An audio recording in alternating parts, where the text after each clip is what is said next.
Warubizi.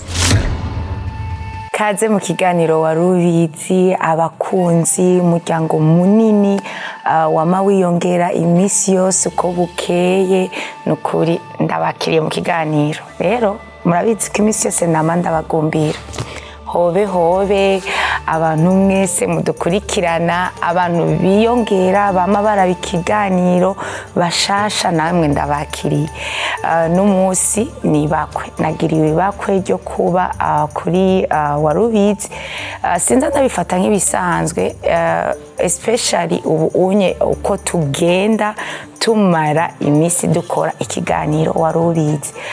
Ni ikiganiro gifasha imitima y'abantu, ni ikiganiro ubu niho muri ino misi ndiko ndatahukirwa mbona abantu duhura bambwira ati dada ibiganiro mukora biradufasha, bagashobora kunshingira intahe, naho hariho bamwe ndababwira nti muzoze kwicara mutubwire izo ntahe n'ukuri muba mufise, ariko nkabona yuko ikiganiro Warubizi gifasha abantu. Rero ni ikintu kiba gikeneye amasengesho.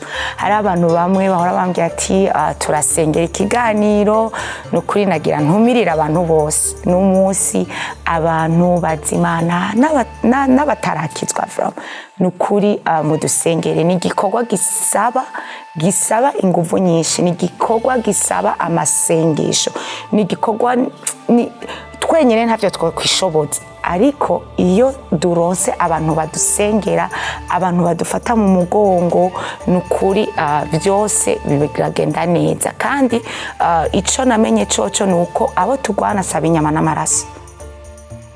So nico gituma uno musi naje ngamvuga nti ndaterereje amasengesho abantu bumva yuko iki kiganiro kibafasha. Abantu hariho umuntu yigeze kumbwira ati n'umunsi nariko ndaraba ikiganiro Warubizi, ati numvise mu mutima wanje notangura gusengera ico kiganiro. Nukuri ndatumiriye n'abantu benshi aho muri hose ku isi, ndazi iki kiganiro ko kibonwa n'abantu benshi. Mudusengere, tuzoza turababwira uko turiko turagenda turakura, tugira dukwiza umwaka ikiganiro Warubizi gitanguye. Nukuri Imana yabanye natwe, Imana yaratugiriye neza. Hariho ibintu tugenda turabona uko bukeye uko bwije, intahe abantu batubwira ati narakize, narakiriye umwami Yesu, narasubiye gukunda Imana. Niyo ntumbero ya Warubizi. Rero Imana ibahezagire. N'umunsi sindije nyene nagiriwe ibakwe. Narababwiye yuko twadise Pasteur Dieudonné mu kiganiro giheze, ariko n'umunsi yagarutse kutubwira igice ca kabiri. Rero abantu batashoboye kuraba igice ca mbere, please mugende, turaza kugishira muri hasi muri description, muze guklikinga kuri link mukirabe abatashoboye kukiraba, kuko ni part 1 na part 2. N'umunsi tuza gukora part 2. Rero kaze tubane mu kiganiro. Abashitsi bashasha baje kuraba n'umunsi, please genda mugire subscribe, like, share. Sharing abantu niyo nzira imwe yo kuvuga ubutumwa. Hama muce mugaruka twakira umutumire wacu. Imana ibahezagire cyane. Warubizi. Nababwiye ko nari jenyene, nagira nakire umutumire wanje Pastor Karibu. Urakoze cyane kunyakira. Yesu ashimwe. Amen. Nagiriwe ibakwe ryo gusubira kubaronka mu kiganiro. Yego. Rero urabizi yuko ubushize narabwiye nti sindabasezera kubera hari igice ca kabiri. Rero nashaka nkuko twama dutangure twiragiza Imana, ntabari twebwe ariko mwuka w'Imana turongore atuyobore. Kaze dusenge. Reka dusenge. Imana data wa twese uri mu ijuru, turagushimiye, tuguhaye icubahiro Mana, iki gitondo ciza utwemereye kuba muri no studio muri kino kiganiro ca Warubizi. Ubwacu data uri mu ijuru ntaco twokwishoboza tutari kumwe nawe. Rero turasenze Mana kugira ngo ubane natwe, mpwemu yera abane natwe, aturongore muri kino kiganiro kuko niwe murongozi w'abera.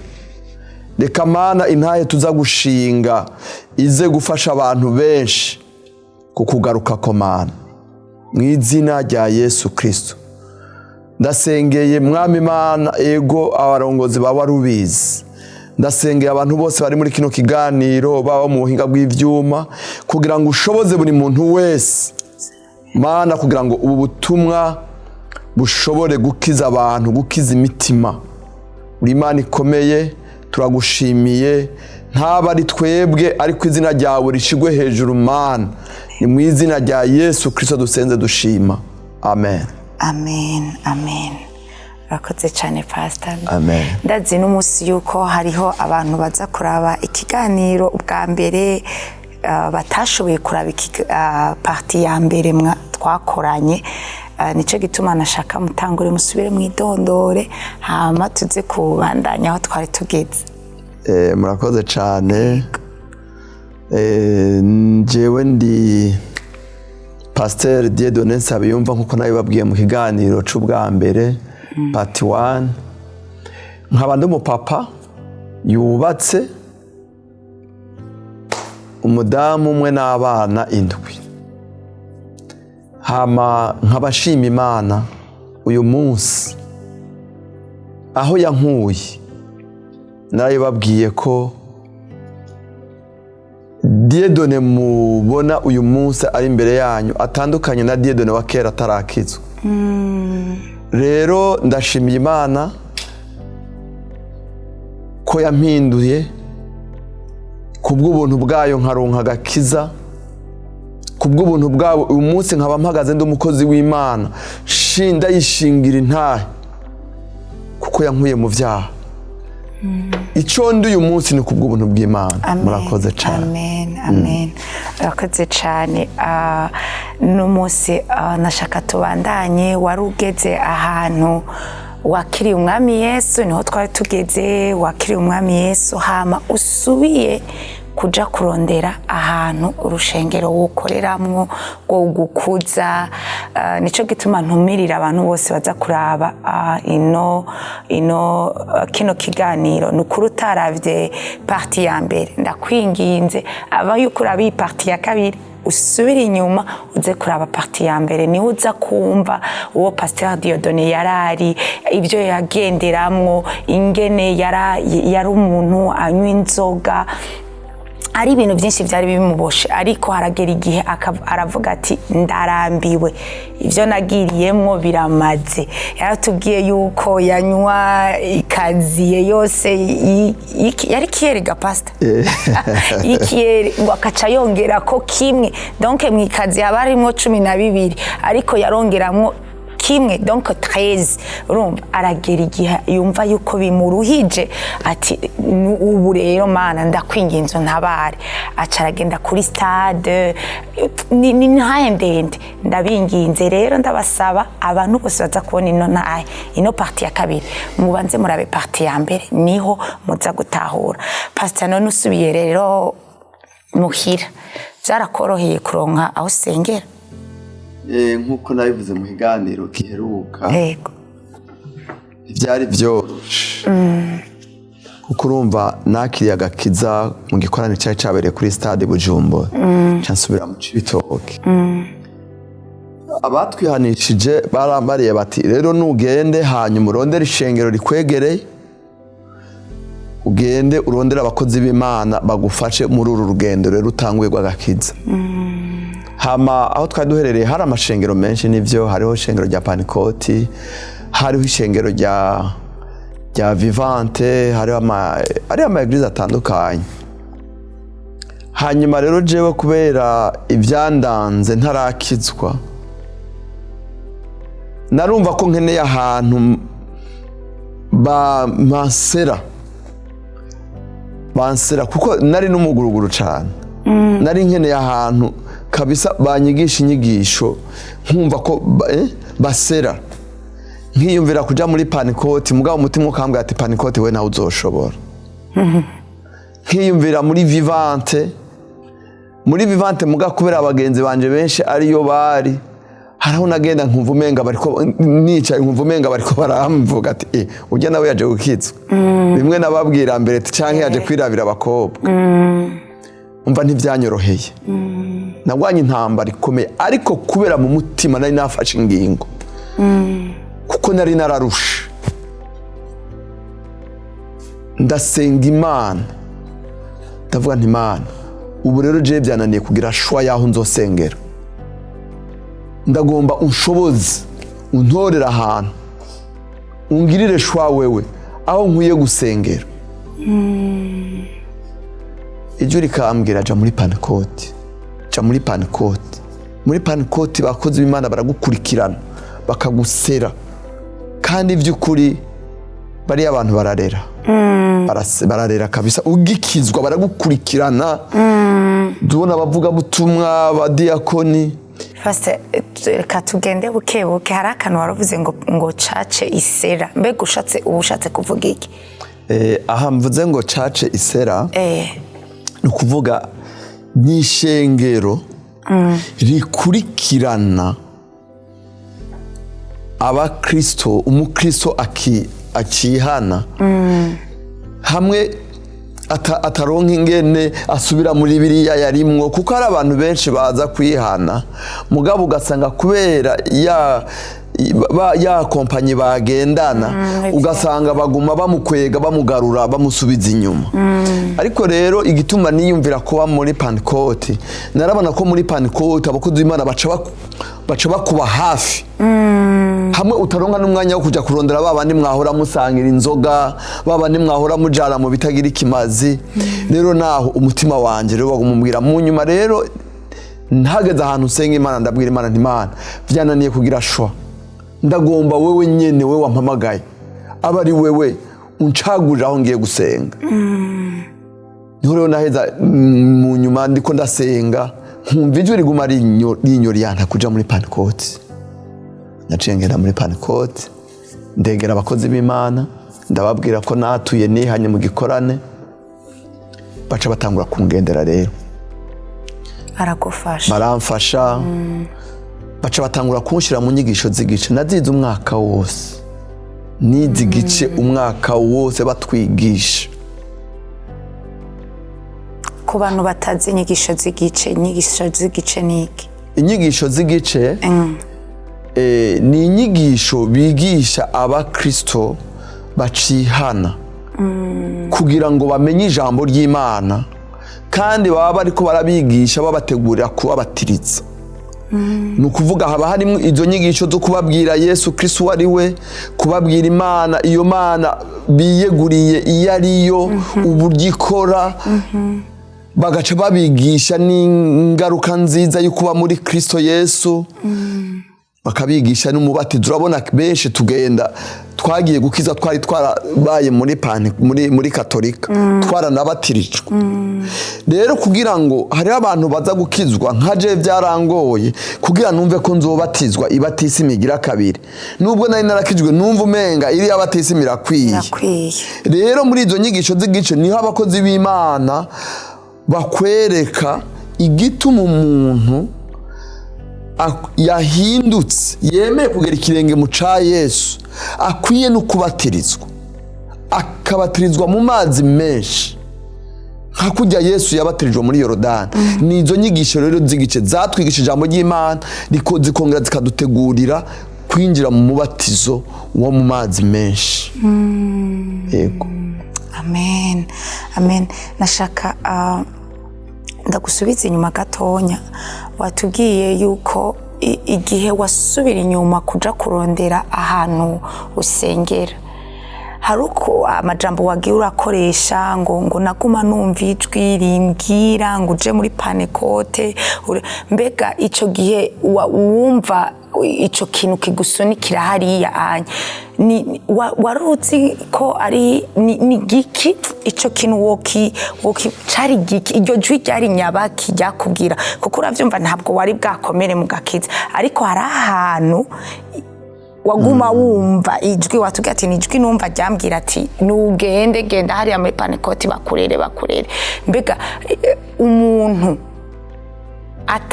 yakijijwe atarakomera mu gakiza ngo amenye yigishwe izo nyigisho watevye ugafata, imbega Imana itangura kukuvugisha utaramenya canke Imana irashobora no kukuganiriza ikakugayidinga ikakuga ati genda hariya kurikira uwo muyoboro. Ni gute umuntu yotandukanya ijwi ry'Imana ukumva yuko aha n'Imana iriko irambwira genda hariya naho ntarayimenya neza ariko numva ikintu kiriko kiransunikira ati genda hariya. George narigeze kubabwira mu gice ca mbere uburyo nari narumvise yuko muri jewe ivyo nabamwo byageze ahantu bikanda donc ntumva ko ndushe nkumva ko nobivamwo ariko bikanka.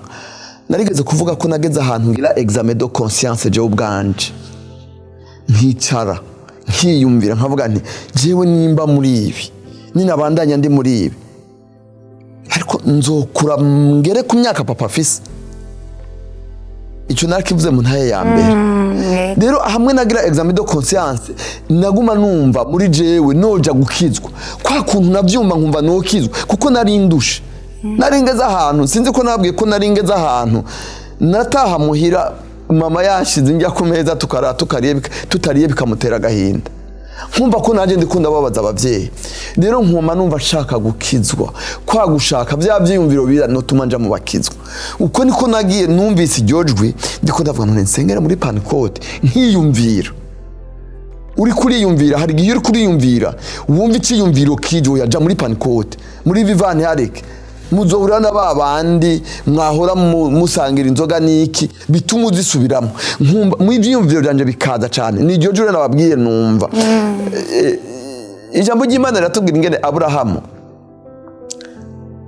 Imana yamubwiye ngo haguruka uve mu rugo kwa uze nkwereke ugende. Yes. Aburahamu ntabwo yigeze yumva ijwi y'Imana ivuga ati Imana ikimuhagurutsa. Byagwanira byose mu vyiyumviro. Imana yashira ivyiyumviro muri wakiyumvira akagenda akumva ati reka nje hanze ndaba. Imana igashira ivyiyumviro muri ngo sohoka hanze urangamize hejuru agasohoka kubera yavyiyumviriye agasohoka karamyenyeri agatangura kudiyumvirako. Yesu ashimwe. Nanje rero muri ico gihe nubwo ntari bwakomere mu gakiza ariko nariyumvira. Hanyuma maze kuyumvira nkumva ikintu nkumva kabisa ko ivyiyumviro byanje binyobora kuja muri Eglise Pentecote kandi nkaca numva afise assurance uko niyumvira narumva afise assurance kwa aho hantu hazomfasha mbega kwigobotora muri ibi bintu by'akaboregwe byari byaramboshe ko narumva ko mboshwe pe. Wiyumvire gukora amahera n'umuntu gakora amahera yose gahereza mu kabari nari nsigaye mpemwa nja kuri amadeni mu kabari. Rero naho nababwiye nti nariyumviriye numva kabisa ijwi ubwenge bwanje buguma bunsunikira kuja muri Pentecote. Nari nkeneye ahantu mbega basera hamwe ntazosubira inyuma kandi ndashima Imana. Amen. Kuva nihana nsengera muri Pentecote sinigeze nsubira inyuma ngo nywe inzoga sinigeze nsubira inyuma ngo nje muri zangeso mbi narimwo. Nukuri Imana yaranshoboje. Abakozi Imana barambaye hafi baranyigisha nababwiye ko nizi igice umwaka wose. Nukuri nevuriwa neza ndashima Imana. Nikimenya nuko uyu munsi mpagaze ngaha ndiko ndashingira Imana intahe kuko yabanye nanje kuva ico gihe sinasubiye inyuma. Amen. Yes abaheza gire. Amen. Pastor nashaka umbwire uravyumva yuko wagendeye muri byinshi. Iyo umuntu akijijwe hari urugendo hariho kwakira umwami Yesu hariho kukumenya ukigishwa ariko hariho rwa rugendo rwo guhinduka transformation. Bisaba yuko ushiramo imbaraga zawe ariko n'Imana itagufashije ntubishobora. Hariho rero gusaba kuko uravyumva wari waranyoye inzoga warashobora kuguma uzishaka. Nashaka kudubwira iryo hinduka kuko kenshi umuntu arashobora gukizwa akamenya Imana ariko akaguma muri bya bindi akaguma agendera muri vya bindi yagenderamwo, ambaye ari umusambanyi akaguma ari umusambanyi, maybe agashobora kugabanya akavuga ati reka ndabikore rimwe na rimwe, urumva ambaye anywa inzoga, ambaye anywa ikarato yose akavuga ati reka ubunywe kamwe. Mbega ni gute wahindutse? Iyo transformation yabaye gute mu buzima bwawe? Hama uco tubwira ni gute mbega umuntu yohinduka, ni giki gifasha umuntu guhinduka iyo ari mu nzira y'agakiza? Murakoze cyane, mfite ikibazo ciza. Ntivyanyoroheye guca mpinduka ubwo nyene. Ubwa mbere nari mfise abagenzi, ivyo byose sinabikora, ndi umuntu nari mfise group y'abagenzi twanywana inzoga, kandi abo bose baguma bandondera. Ico gihe nakizwe, naragize ahubwo nagize intambara zikomeye cyane. Ndavyibuka hari n'igihe kuja gusenga mfise Bibiliya mu ntoki vyarangora, hari igihe numva umenga noyinyegeza mwibarabara kugira ngo ntibabone ko nagiye gusenga, ntibabone ko mfise Bibiliya mvuye gusenga, nkumva ijwi rimbwira ko muri je nkumva umenga noyinyegeza. Ariko nakomeje gusenga Imana, ikintu cyafashije cyane kugira ngo mpinduke. Murumva ko nari nararushe kandi je nahindutse nabishaka. Nafashe ingingo rero, cyafata ingingo yo guheba abagenzi, ya groupe twagendana. Imana iramfasha, ndabwira Imana nti Imana mfasha untandukanye n'aba bagenzi, untandukanye n'aba bagenzi, ndabaheba, ndabaha distance. Naja ku kazi nkava ku kazi nca ngenda muhira direct, baba nitwara tujana mu kabare nkaca ndabakwepa, ndaheba groupe burundu. Namubona nka hari umugenzi niko twara dusangira inzoga nkaca mu yindi nzira kugira ntidure ko duhuye kwari ukuntwenga nukumbwira ngo warahevye inzoga, ugomba gutunga ibintu nk'ivyo, canke wakurikiye abakobwa mu gakiza. Jewe nari nkeneye kubohoka, nari mfise inyota yo kubohoka. Rero nca mfata ingingo yuko abagenzi bose twagendana ndabaheba. Naramaze nk'igihe c'imyaka 2 ntabavugisha, telefone zabo ndazikupa. Kandi ntiwabanga? Sinabanga, narabakunda. Kuko ndaza kubabwira mu nyuma naramaze imyaka 2 ndiko ndasengera abantu twagendana, sengera abajene twanywana inzoga, twanywana itabi kugira babive. Naragize umutwaro wa 2 ans. Rero kugira nidebarase ivyo vyose nategerezwa kuva muri iyo groupe nkabaheba. Ndabaheba, hanyuma nkomeza gusenga. Imana ingirira ubuntu budasanzwe, maze amezi nk'atatu nja gusenga, hari umubanyi wacu yari afise icumba c'amasengesho, basenga iminsi yose 18h, basenga kuva saa 12 gushika saa 2 z'ijoro. Yari afise icumba mu rugo iwiwe, abantu benshi baba fonctionnaire bavuye ku kazi baca baja. Rero nanje ndamenya iryo banga, nca nkama 18h ndi kubura ako karago imisi yose. Wa mwanya uva ukaza abandi bagaca baja mu icupa niki, nanje naca nibuka ko hariho naragenda naho nasanga bataraza, nkaca nja mu ico cumba caba cuguruye, nkaca nicara nkasoma Bibiliya, bagaca baza tugasenga. Ntangura kugira rero abagenzi, abantu bakijijwe. Naho rero byamfashije kwidebarasa rero za ngeso. Babagenzi ndabibagira, bamwe twara tunywana inzoga, bamwe twara tujana mu ma boîte de nuit, ndabibagira. Ntangura kugira abagenzi bakijijwe. Umwanya wose nkaba ndiko ndabatelefona, mvuye ku kazi, uri hehe, duhurire ku karago. Canderera ku karago, nkura mu ico cumba c'amasengesho. Nico camfashije rero. Nico gituma uyu munsi nobwira umuntu wese yifuza guhinduka, mu bariko baradukurikirana, arondere yitandukanye n'inshuti zo mw'isi, arondere inshuti zamenye Yesu. Kuko abantu bamenye Imana, uri kuragomba kwegera Kristo ukagendana n'abantu bamenye Imana, hari ico bakungura mu buryo bw'umwuka. Kuko iyo muyaga ivy'umwuka, muyaga ivy'ijuru. Hariho imvugo y'isi, hakaba n'imvugo y'ijuru. Ni imvugo zibiri zitandukanye. Imvugo y'isi nibaza ko muyumva, ni ya mvugo tuba turimwo mu kabare, ya materu matameze neza, uri kumwe n'abantu ibi n'ibi mukavugana, urayibona abisi ibyo bavuga. Wabona umukobwa arenganye ngo ngo none akareka demo ibintu nk'ibyo imvugo y'isi. Yes. Rero iyo uri mu bisi uvuga imvugo y'isi, imvugo nuvuga yuko atari imvugo y'Imana, ariko hari imvugo y'ijuru.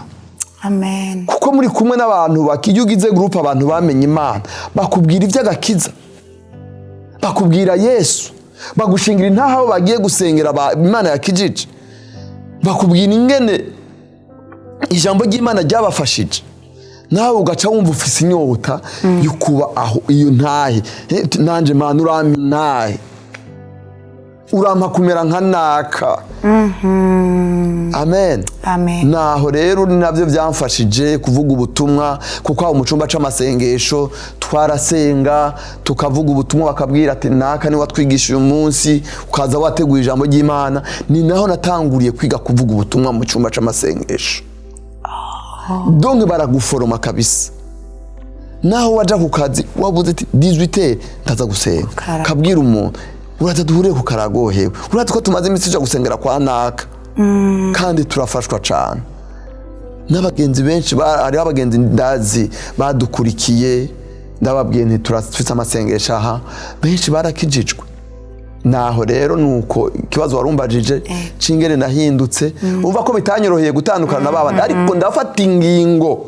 Rero mugakiza birasaba ko umuntu afata ingingo, ukavuga ati ibi ntaco byamariye mu buzima, ibi atari ico byanyonone byononye ubugingo bwanjye, ntaco byamariye, reka mfata ingingo.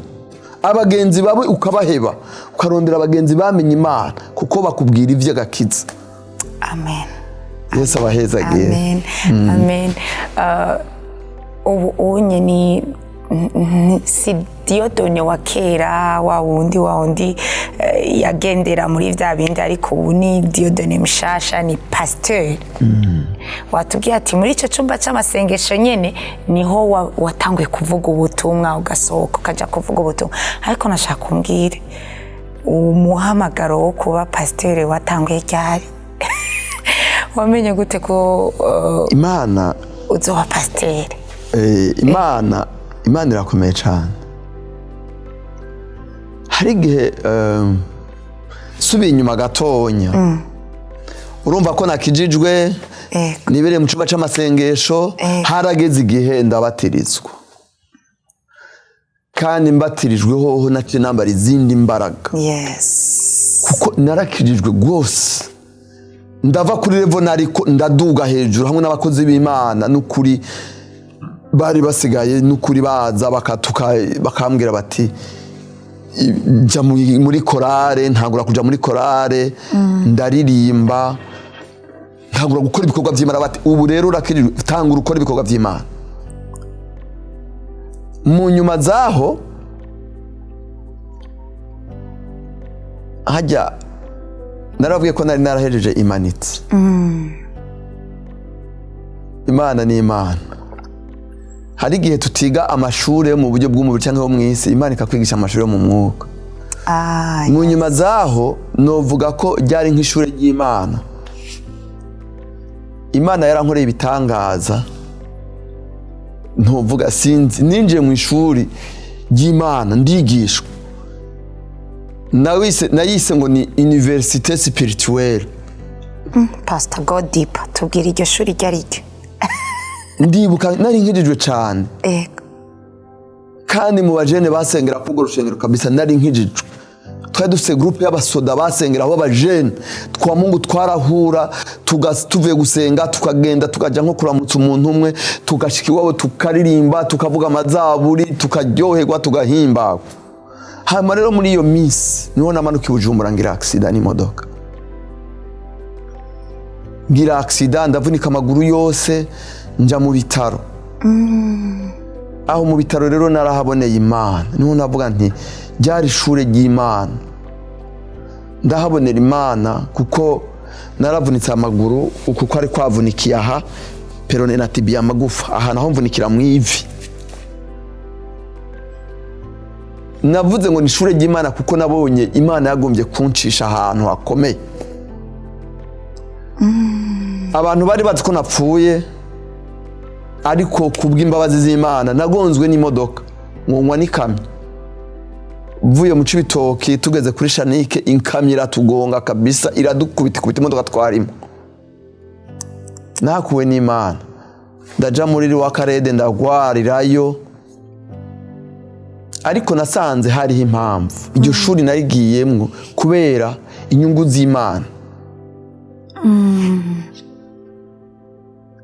ndagwara ukunge nari naragwaye sinzi amaguru abona ibi nibikomere by'ico gihe imodoka ya ngonga amaguru yose yari kwibikomere urumva ko ariko aravunitse kuri ko nibikomere hari abantu nasanze bagwariye mu bitaro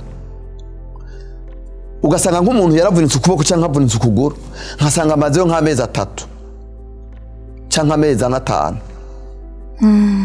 turagwarana jewe naje mburitse amaguru abiri nukuvuga nagwaye nabanze mu ivyo bitaro amezi 4 mukwa gatanu ndataha umenga dairu menga 8 mugabo babantu nasangayo nabasanze ndabasigaye hanyuma ico nakoze ndi mu bitaro narasenga narasenga nkasengera abagwaye naho navuze ntiharimo n'inyungu z'Imana kuko kujya kuntu nari muri cya cumba c'amasengesho nize gusenga nize kuvuga ijambo ndi mu bitaro nagenda na Bible yanje nkabwira abo tugwaranye ubutumwa bwiza nkababwira ngo mwizere Yesu Imana izobakura ngaho kandi nawe ugwaye nanje ngwaye ubabaye babona ko mbabaye kubarusha bagaca bantwenga bagaca batubagora niyo Imana itubwira we niyo banzika gukiza uko nyene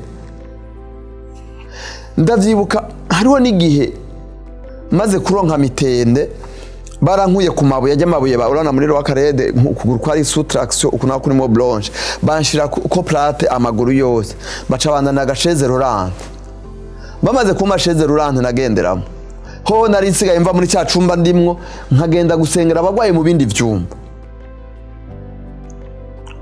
ndi ku gasheze Laurent na Bible yanje nayishize gutya nkagenda mu bindi byumba gusengera abagwaye n'abantu barategwa n'abadayimoni mu bitaro bakampamagara ngo gena mutore wa mugwayi wo muri Trois Centres bakaza bakantwara nkagenda gusenga naho rero mvuga nti ninje mu iryo shure ry'Imana kubw'inyungu z'Imana kandi nukuri benshi barabohoka narababwira Yesu ndibuka hariho sale ya 308 yarimwe abagwayi naja gusengera iminsi yose bagaca basigara bamvuga ngo yaraza akatubwira Yesu none Yesu kwatamukiza we none kwa kigendera kugasheze Laurent nabanza mukize hanyuma natwa dodadukize urumva ko bitari byoroshe ndiga iyo university kubwira ubutumwa abantu bagasigara bagukritikako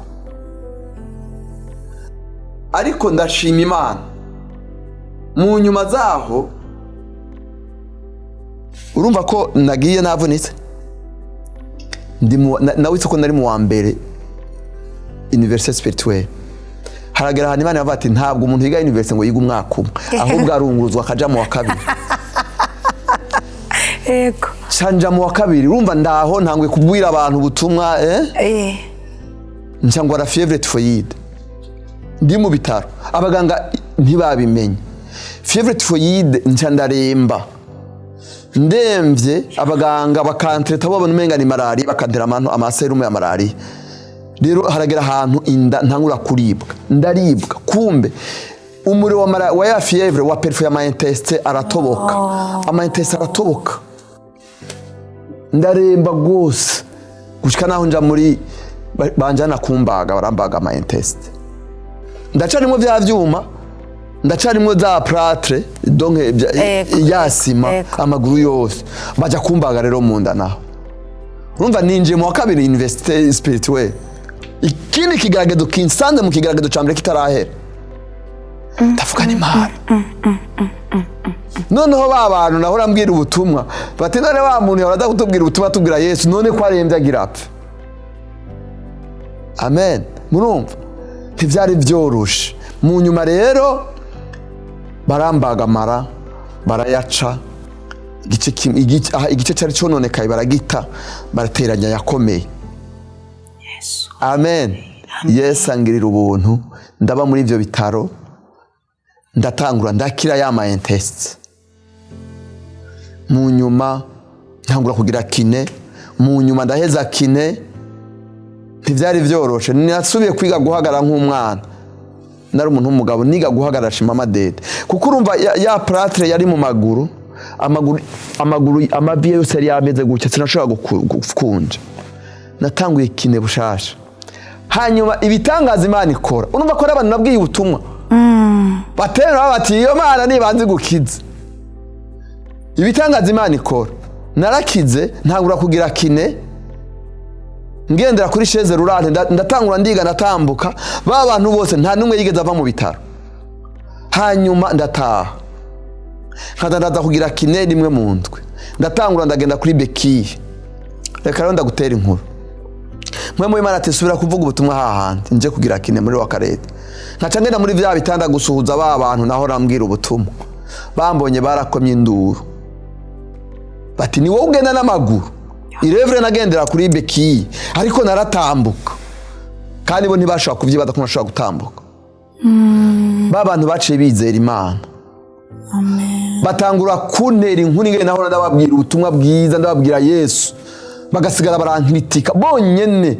Ati twara tuvuga ati wowe utakutubwira uyu mwana utakutubwira ubutumwa nawe Imana nibanze mu kizimu kure kuri kajya gakinga. Yes. Baza babona nje natanguye kuza mfise bekiye zibiri, mu ndwi zibiri zikurikirana naje mfise bekiye, ndababwira nte ndatambuka n'amaguru yanjye. Yesu nababwiye niwe yankoreye ibi. Ni Yesu akiza, abohora imitima, agakiza n'ingwara. Yesu ashoboye byose, nta kimunanira. Namwe nimwamwizera muzoboka, muve muri bino bitada mutahi wanyu mwakiza. Amen. Baca barizera bati Diedo nukuri byo watubwiye nibyo ubu turavyemeye, nimba ari wowe ugenda n'amaguru. Naho rero navuze nti hari kubw'inyungu z'Imana, kandi abo bantu barabohotse, barakira umwami Yesu, barakizwa. Amen. Mu nyuma rero ndakira ndataha. Ivyo byose vyatumye ngira imbaraga zo gukorera Imana, kuko nabonye iyo accident ndavuga none ni igiki gitumye Imana inkiza ntapfuye, ko abandi bagira accident bagaca bapfa. Ndavuga nti Imana inyongeye iminsi yo kubaho. Amen. Amen. Bica bintera imbaraga, sinashobora gusubira inyuma honyine Imana ikora igitangaza nk'ico. Naho byogenda gute, aho nari nkiri umusore, kandi ni naho nakuye n'icyumviro cyo kurongora. Kuko urumva nagize accident nkora, narifise umukozi yankorera. Ego. Harageze igihe grand frère umva ngishika mu bitaro, grand frère niwe yangwaza, muga nawe nabona ko akeneye ubuzima. Ndamubwira nti grand frère, yarankunda cyane, ndamubwira nti grand frère rero nubwo uri ngaha urakeneye kuja kuronderera umuryango. Jewe ujya mukozi yoza kangwatsa, hama wowe uvuye ukaduraza kundaba.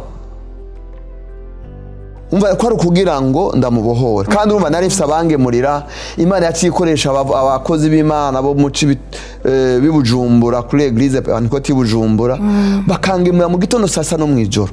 Kwa kundi Imana yategeka ibikonda bikaja kugemurira Eliya.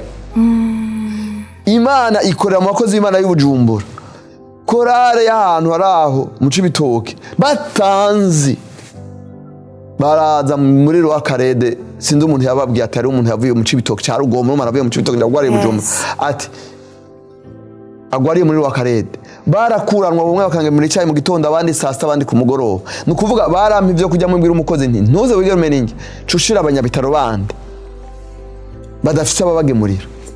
Naravuze ubutumwa. N'amahera y'ikigira 10 unzaniye ifana, naca nkura mu kigira 10, nkaca ndondera abamama basengera ko nta wanga nturantangira ikigira 10 ku ntango. Bituma ngira umugisha mu ivyo bitaro, ndagira ikiganza ciza, abaganga barankunda kubera Imana, bakanyitwaririka. Rero naho mvuga nti nizo université spirituelle. Hamwe n'ivyo rero ivyo birahera, bandanya nkorera Imana. Wambaje ati none wagize umuhamagaro gute ukuba pasteur? Yes. Uko kuntu rero nari mu bitaro, urumva ko nagenda kubwira ubutumwa abandi. Imana yari kwirantegura kuyikorera, kuzana imitima kuri Yesu. Ubundi je umuhamagaro wanje niyumvamo wari uwo gufasha imfuvyi n'abapfakazi, kuko ndibuka ngikizwa nabwiye Imana nti Imana uzonshoboze gufasha abana b'imfuvyi no gufasha abapfakazi. narumva aricyo kintu ngiye gukora mu gakiza kandi Imana yaranshoboza ibyo nashobora gukora narabikora. Hanyuma rero sinogaruka ingene nahunze mva mu gihugu, urumva ko nakijijwe, mvuyeyo nkijijwe, nkorera Imana, ndirimba, ngirante, nkora ibikorwa bimwe, narafashije abana batari bake b'imfuvyi, benshi imbere narabarera no mu nzu yanjye, hari nabo nasohoye. Mu nyuma rero ndahunga. Hari n'umwana w'imfuvyi nahunganye mo nari ndetse muri Kenya. Nawe vuba ndaza araza, ni habaye ikibazo ko viza yiwe n'iwacu byatandukanye kuza. Nguma muri uyo muhamagaro, ariko aho ndi hose nkumva nubwira abantu Yesu. Narota indoto ndiko ndabwira abantu ubutumwa bwiza. Ndaba muri ivyo bintu. Ngeze muri Kenya, akazi kose nakora nabo twagenda, nabo natwara ku moto, nabo natwara ku modoka, nababwira Yesu. Ndibuka umuntu umwe yigeze kumbwira ngo urazi ibyo bakuvuga ko wewe ndi muri Kenya. Ntoya, nari namutwaye, yari umukiriya nari ntwaye. Aca arambwira ngo abantu twara ngo baba ngo iyo batwaye ugenda ubasengera, ngo kandi iyo ubasengeye ngo Imana ngo ibagirira neza, ngo ibyo ubasengeye Imana irabibaha. Ngo bazavuga ngo uriya mugabo ngo iyo agutwaye ngo watuma umwima amafaranga, ngo ariko ngo akakubwira Yesu. Ni ukuvuga muri jewe harimo kubwira Yesu abantu.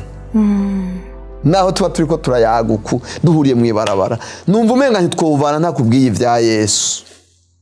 Nuko rero umuhamagaro wo gukorera Imana wanjemo. Hanyuma urumva nashikiye mu ishengero nakoreramwo, ndakora ibikorwa by'Imana. Nubwo twari mu buhungiro, ntabwo twaretse Imana.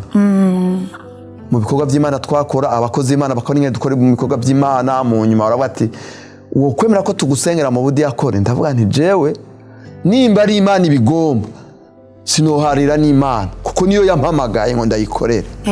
Baransengera mu budiyakoni. Hanyuma sinifuza kuba pasiteri. Numva nokorera Imana, nkakora ibikorwa byo mu rushengero, nkongera nkakora nkasapotinga cyane imfuvyi n'abapfakazi. Ni nawo muhamagaro munini ubira muri jewe, gusapotinga imfuvyi n'abapfakazi. Ariko kubera Imana yari izi ico yashize muri jewe. Imana umunsi umwe nagiye i Burundi kuganuka kuri papa, nja gusengera ahantu. Hariho umukozi nari narabwiye ubutumwa, hanyuma nja arambwira ngo ndakwereka ahantu nsengera. Ngiye muri iryo shengero, umukozi w'Imana aravugishwa, Imana iramubwira, aramvugishwa ku ibintu bishika bitatu. Arambwira ngo wewe ngo narase kwivuga, nicara hagati. Aravuga ngo ngaha muri urushengero harimo umupastori. Jewe sinari umupastori, nguma niyicariye. Ngo harimo umupastori, Imana yambwiye ko harimo umupastori. Urumva ingene Imana ivuga uburyo bwinshi. Hanyuma abangwa abashitsi bahaguruke, turahaguruka turica, abangwa harimo umupastori. Aca arampagurutsa ngo wewe ngo Imana imbwiye ngo umupastori. Ndambwira je ntabwo ndi umupastori. Numva umenga ni babandi bavugishwa ku muntu kubera babonye aje yambaye neza. Urumva? Kuko hanyuma ndavuga je ntabwo ndi umupastori, je ndi umudiyakoni mu rushengero aho nkorera, ariko sindi umupastori. Urumva ko ndi umupastori, sinashaka cyane kuja mu bapastori. Hanyuma arambwira ngo Imana yambwiye ko uri umupastori, ngo uzavaha uzagenda Nairobi, bazoshika bagusengera mu bupastori. Sengira ubwoba. Ndavuga nti Imana nimba ari wowe ubigomba, nta muntu nzobwira nsengere. Nimba hari abatanga amahera ngo babasengere mu pastor, je nta muntu nzobwira nsengere. Nimba ari wowe ubishaka, uzakoresha abakozi bonyene baze babimbarire, bambwire ko ari wowe babwiye bansengere mu pastor. Nuko vyagenze. Ngeze Nairobi, umupastor andongowe yarambare ngo Imana yanyeretse uhezagirwa. Uwo Nairobi hari n'ibindi uwo mukozi w'Imana w'u Burundi yambariye, mugabo byo sino bigarukako, kandi vyarabaye ndi muri Kenya.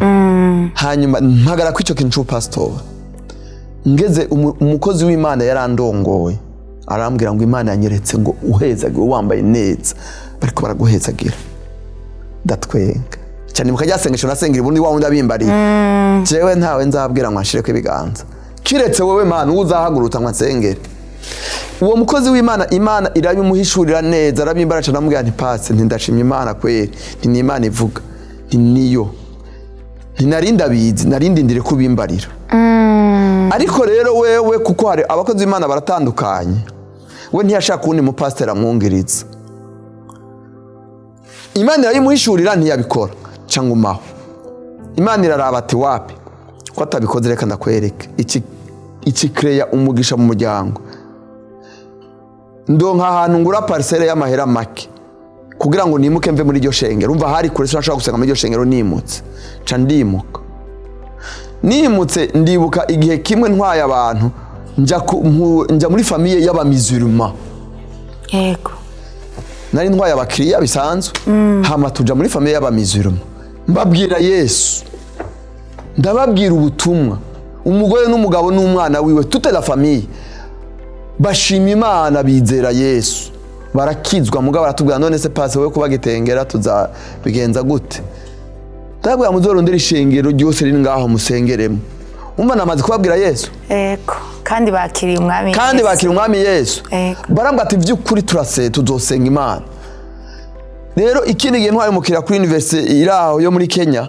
mpura n'umupasiteri arambwira ngo biti twari tuzinanye arambwira ngo jewe mfite ishengero rongaye ntufite ishengero rongaye ndi pasiteri mfite abantu nabwiye utumwa rongaye baba miziruma uwo bafashiriza ndaguha nimero zabo ndazimuha ubumenye Imana ikora ndazimuhaye aragenda arabarondera baca baraza mu ishengero baca barabandanya bariga babandanya gukizwa bariga bati igice hanyuma wa mupasiteri yumva ijwi ry'Imana ngo rondera ujya mupasiteri nyene ujya aze kuyobora izi ntama tangura kundondera rero umva jewe ndigitengera nari ninje mu yindi kanisa ariko sinari bwiyakirize mvuge ngo nduwaha hahandi ugenda ugashika ahantu hashasha nk'uko naje ngaha nkashika nsenga ariko urumva hariho gusenga hariho no kuvuga ati jewe ni munyandike mu gitabo cyo ngaha ubu ndemeye kuba uwirishengera narashitse ndasenga hanyuma rero wa mupasiteri warongaye ni kure Imana iramucanira arampamagara ngo ukeneye arambwira ngo none we wampaye abantu uretse nabo hari n'abandi bantu b'abarundi bagiye mu iryo cengero na Moriance ngo urazana intama mu ikanisa ntuze kuzirongora ati uraza ataguhezagire mu paseri hanyuma urongore bajya abantu ndamubwira nti wapi je ntaragira ko mpezagirwa arahora aragenda haheze iminsi arasubira arampamagara arambwira ngo basi nguzoze kuvuga ubutumwa ndaguha umwanya wigisha ndamwana nzoza ndabwira madamu turagenda turigisha icengero turigisha turavuga ubutumwa tubabwira Yesu tubabwira ubutumwa bwiza bwo kwihana ndashima Imana kubona mbona baba mizirima bakiriye Yesu baraho dushima Imana cyandagenda wa mupasiteri nyuma yaho nk'ukwezi niko nakwiye arasubira arampamagara aranyinginga nk'ukuri ngwino tugusengera ubwira ubutumwa b'abantu raba jewe ndije nyene mfise ndaciga no muri university yariga muri university ariko ndakeneye umuntu dukorana amfasha kuyobora aba bantu kandi uwo bushobora gukonveka abamizirima bagakizwa ni gute utoza kurongorera ishengero ndavuga nzi na bakonvense ni Yesu ni muhemu yera je nabaye gikoresha muhemu yera basi mugabo ubugira kabiri nagana ndiyumvira nibuka bwa buhanuzi wa muntu yambarira ndavuga umuntu ashanga ariko kwishwa n'Imana mvugana na madama turabe neza turasenga navuga reka tubisengere ndavuga Imana ni asubira ubugira gatatu azoba ari wewe ubwa gatatu yaraje ndamubwira nti pase ndemeye cyangwa ndagusengera rongaye iryo kanisa Imana idukoresha ibikomeye tugura n'indi sikirisare ahantu bita kabiri iyo shengero turakora ibikorwa by'Imana turanezerwa mu nyuma aransengera ndaguma ndakubwire ko umunsi bansengera mu bupastori n'uwo munsi nabo bamizirima bahabatirizwa mu mazi menshi le même jour twarahezagiwe cyane twumva tuvuga ati Imana nushimwe habatirijwe umugabo umugore n'umuhungu wiwe. Amen. Numva ndanezerewe, numva ndishimye uyo munsi nyene. Rero ni umuhamagaro w'Imana, ni Imana yampamagaye. Urumva ko ntabishaka, nashizeho amakondisyo kandi ayo makondisyo Imana ndemerera yakoreramo. Nasabye ibimenyetso ndavuga ntihagire umuntu, sinzobwira umuntu ngo nsengera. Rero nca ndemera umuhamagaro. Amen. Nubushikwe umunsi rero naho nabere mu pastor. Yego. Mu nyuma Imana yarambwiye amasezerano menshi n'iki gihugu ndimo. Irambwira ko nzokora umurimo ukomeye. Ivyo n'ibindi nta nuko Yesu abahezagira. Amen, amen. Ukuri Imana ishimwe. Ikiganiro warubizi ni ahantu Imana iguma yagura ikiganiro ku buryo yuko natwe bw'abantu dukorana duhora dutangara. Rero hariho section duhora tugira abantu tugasaba abantu bakakira umwami Yesu. Ni ibintu bishasha ariko ni ikintu Imana nticari mu kiganiro pe, ariko ni ikintu Imana yarongoye tangura kubikora kandi tubona abantu bakira umwami Yesu. Baratwandikira, hariho n'abavuga batubwira ati namenye Imana kera ariko nasubiye kandi kwakira umwami Yesu kubera hari ivyo nagenderamo atari ivyo. Rero n'umunsi twagiriwe bakwe dusa umukozi w'Imana. Nukuri nashaka muvugane n'abantu baturaba abazora bino video. Ico hariho n'ikindi kintu twatahuye yuko ikiganiro kirashobora kuba kimaze 2 semaines, ukwezi, amezi 2, ariko hakaba umuntu araba mu gusenga, biciye mu gusenga abantu bagakira. Twararonse intahe la fois passée, umuntu yaravye intahe yabaye muri Novembre aza kuyiraba muri Février arakira. Yaragwaye mu nda arakira. Rero ibyo ni bikorwa Imana tugenda turabona Imana ikora. Rero n'umunsi nagiriwe bakwe sinza fata nk'ibisanzwe iyo cyane ndonse abakozi b'Imana, umupasiteri.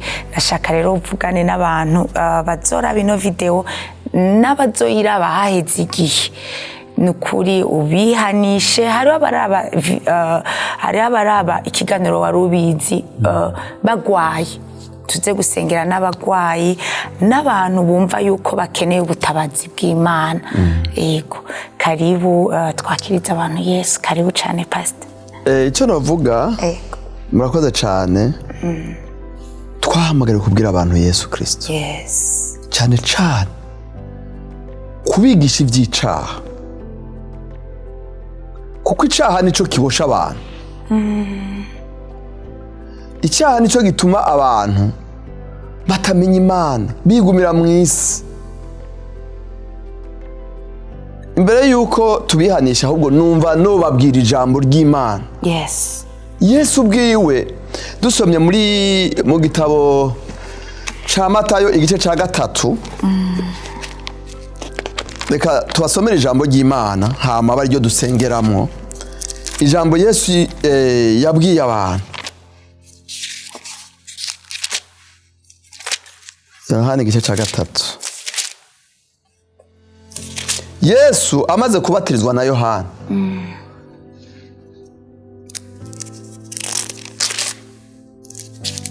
Mu mazi menshi Imana imushingira intahe.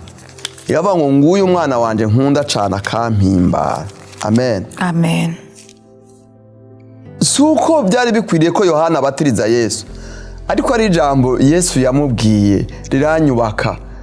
Aba ngo bikore. Yohana amubwiye ngo ntibikwiye nuko mfundura intunzi, ngo niwe wari ukwiye kumbatiriza cyane nkwiye kubatiriza, ngo yabikore kugira dushitse kugororoka kose. Oh yes. Hari ibintu dukwiye gukora, abantu bakwiye gukora kugira ngo bashitse kugororoka. Ikintu ca mbere no kwihana ivyaha, ukava mu vyaha ugatandukana n'icyaha. Jewe intuntu nari mfise mu buto bwanje yari yo kuva mu vyaha, kuko ibyaha byari byaramboshe. umuntu wese ndiko ndabwira abantu badukurikirana, intambuko ya mbere niyo kwihana ibyaha bene data. Amen. Tukamenya Yesu, tukakira Yesu nk'umwami n'umukiza mu bugingo bwacu. Uyo niwe yaje nk'agakiza mu isi kugira ngo abantu babohoke. Amen. Amen. Reka dusome amajambo y'Imana.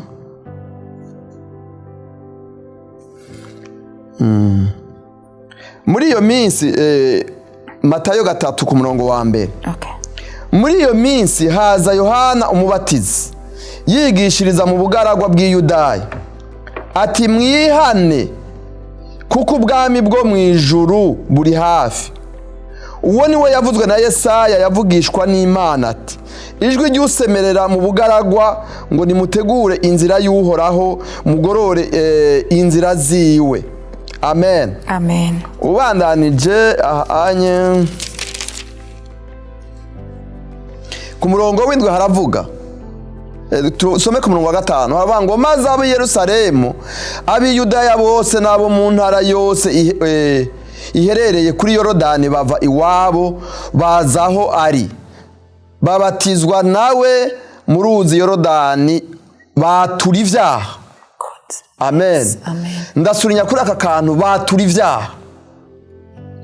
Abonye benshi bo mu bafarisayo no mu basadukayo bazanywe no kugira ngo ababatirize, arababaza ati mwabana b'inzoka mwe, ninde yababuriye ngo muhungo ishavu rizoza?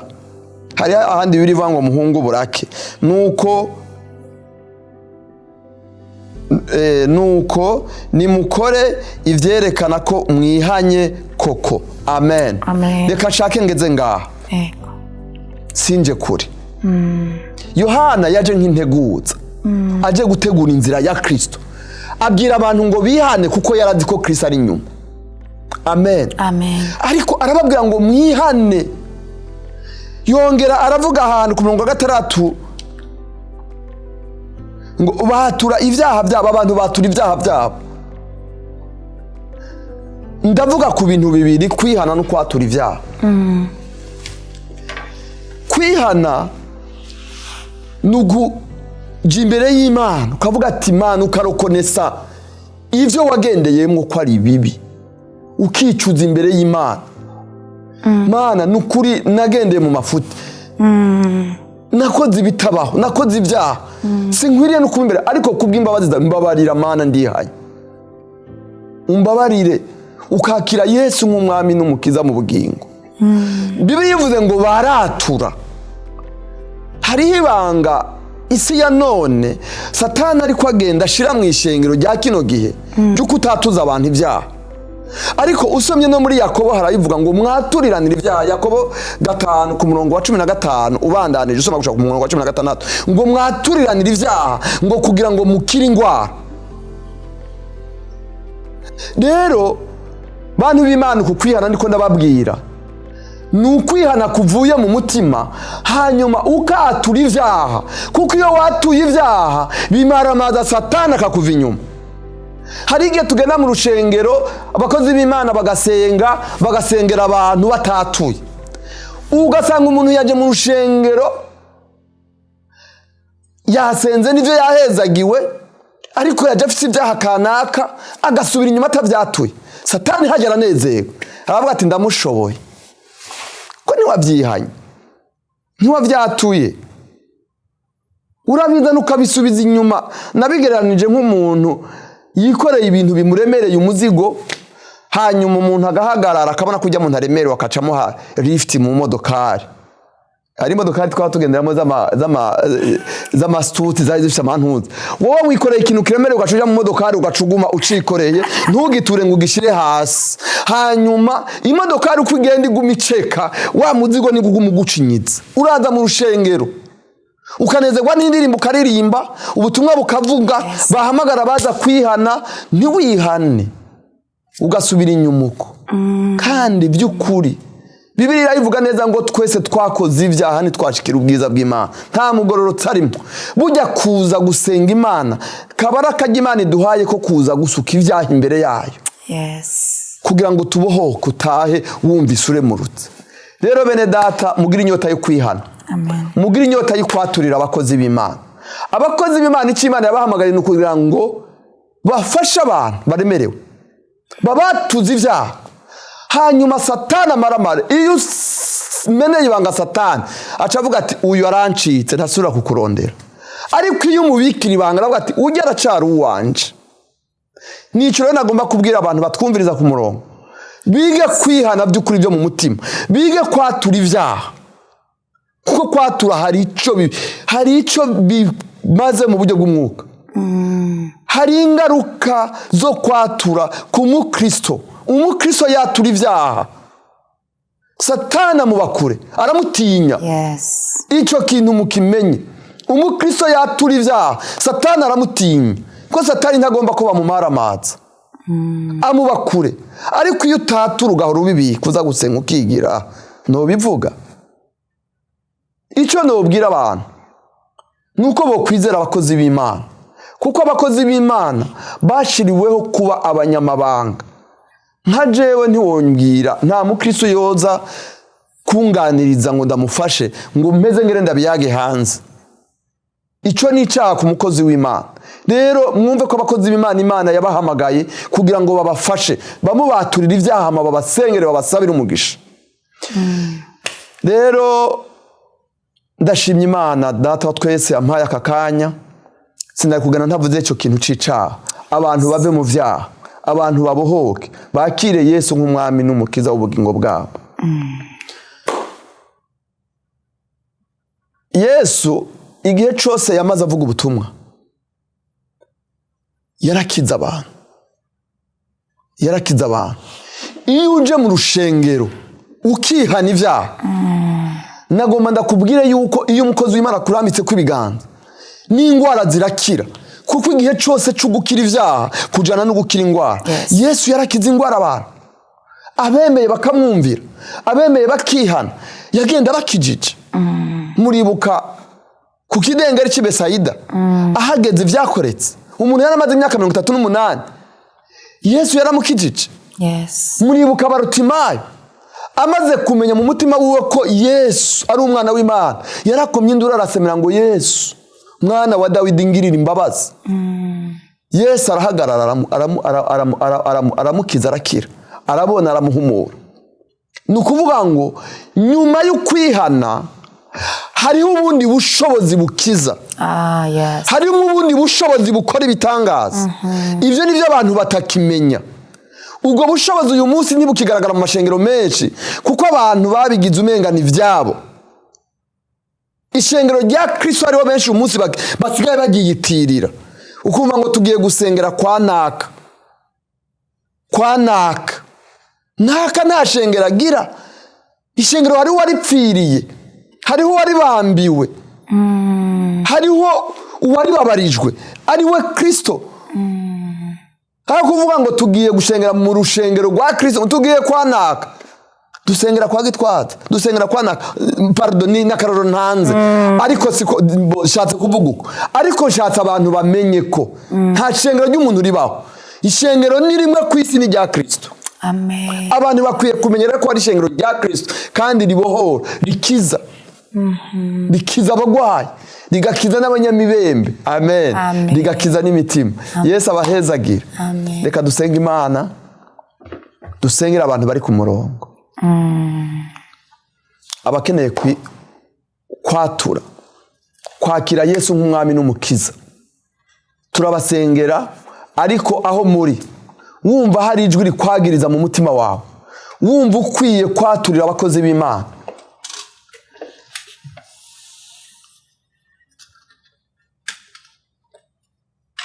amen.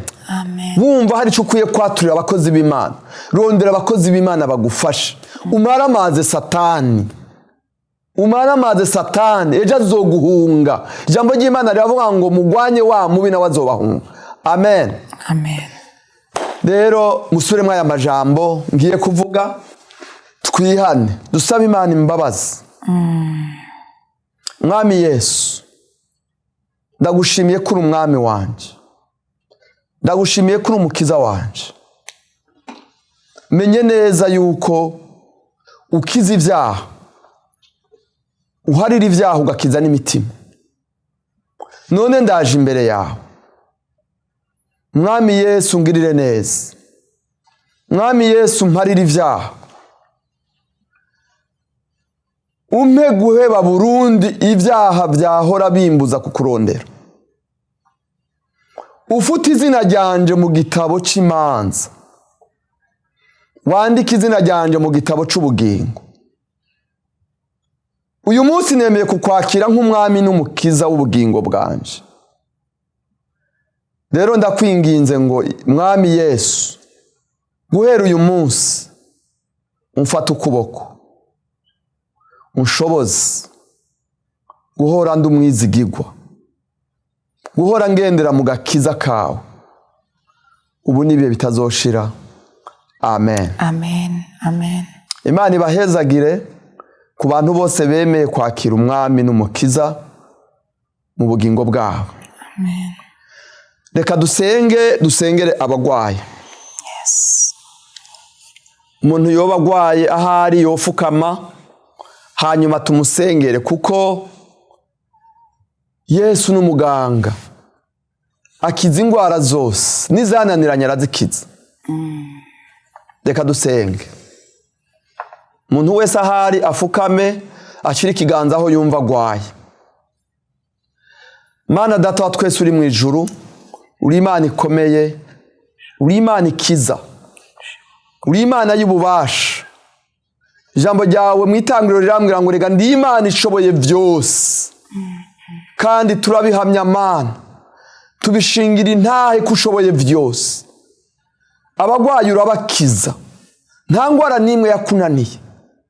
Mu izina rya Yesu ndasenga abantu bari ku murongo bariko baratwumviriza Mana, abagwaye indwara zidakira, Mwami Imana bakoreko, ubakize Mana, ubakize bamenye ko mu ijuru hari Imana ikiza. Abagwaye Mana bariko baragutakambira, ndagomba ubakize Mana. Ijambo ryawe riravuga ngo ikimenyetso kizoranga bizera, ngo bazorambika ibiganza ku bagwaye bakire, ngo bazohonyora inzoka na sikoropiyo, ngo bazosenda abadayimoni mu izina ryawe bakire. Mwami Yesu, ndasenga abantu bose bagwaye, abantu bose bafukamye imbere yawe Mana, kugira ngo ubushobozi bwawe bakoreko, kugira ngo ugukira kube muri bo, ubakize Mana, bakwizere mu izina rya Yesu Kristo. Reka baboshwe n'imyuka mibi babohoke Mana, reka baboshwe n'abadayimoni babohoke, reka abo Satani yabohoye mu byaha nabo nyene Mwami bakire, imitima yabo yibohore Mana, bakire gukira kuvuye mu ijuru. Urakoze kugira neza Mwami, urakoze kuri Imana ikiza, urakoze kubabohoye. Ishimwe n'icubahiro bibi byawe ubu n'ibihe bitazoshira. Turagushimiye Mana ko tugiye kumva intahe ya benshi, kandi intahe zabo zizofasha abantu benshi zikabashikana kukugororoka. Urakoze, turagushimiye ni mu izina rya Yesu Kristo dusenze dushima. Amen. Amen. Amen. Amen. Amen. Amen. Amen. Urakoze cyane Pasteur. Ndagushimiye. Kenshi ndakunda kuvuga ngo sinza ndabifata nk'ibisanzwe kubona umuntu aba yigomwa ivyiwe, hariho ubuzi muri kino gihugu ibintu byose biranyaruka. Abazungu nibo bakunda kuvuga ngo time is money. Nivyo pe, umwanya wawe n'amafaranga nivyo. Rero ndabigushimiye yuko washoboye kuza ukabana natwe. Ndazi yuko iyi ntahe izofasha abantu benshi.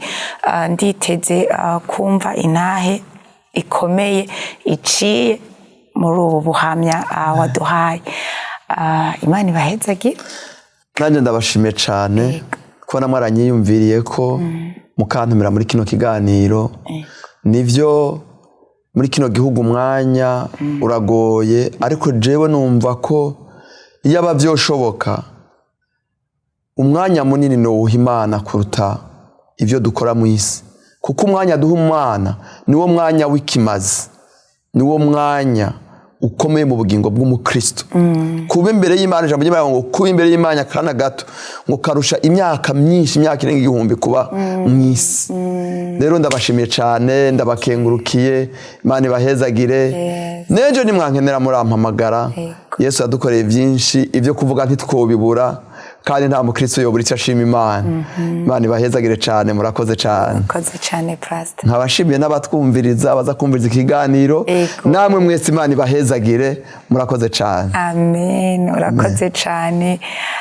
Abakunzi, abantu umuryango munini wa Warubizi, n'abantu bazoraba iyi video ubwa mbere. Mwakoze, murakoze kuraba ikiganiro, murakoze kugisharinga, mugaha abandi ati raba, nukuri Imana ibahezagire. Nagira nshime rero abantu bose twashoboye kubana, team ya Warubizi. Sindi jenyene, naho ari je mubona kuri kamera, sindi jenyene, hari abantu bari behind, hari ibintu byinshi biba byabaye behind, abantu bategura ngaha, ahantu dukorera, abantu baba bari inyuma y'amakamera. Nukuri Imana ibahezagire. N'umuryango je mpora ndababwira nti ndabakunda, nabizigirwa. Nukuri Imana ibahezagire. Ni Leani Media, abantu bashaka ko kubona amashusho meza, abantu bashaka amafoto meza, nukuri barakora ama live.